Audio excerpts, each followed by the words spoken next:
Video रे एही पक्षी को लगाइबा पाई चलंतु ग्रीन बैकग्राउंड को किपरि हटाई निज भिडियो रे पक्षी को लगाई पारि। बैकग्राउंड हटाइबा पाई चलंतु किने मास्टर आप ओपन करि नबा। एही किने मास्टर आप को क्लिक करि देली एही परि इंटरफेस देखा जिवो।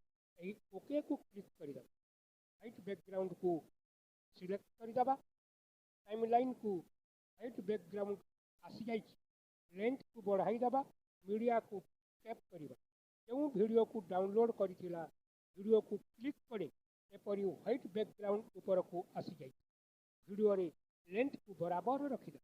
तल को जाई क्रोमा की ऑप्शन मिली। क्रोमा की को टैप करि दबा। ग्रीन बैकग्राउंड हटि जाई।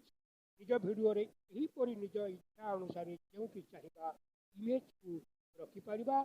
वीडियो तैयारी करि परिबा।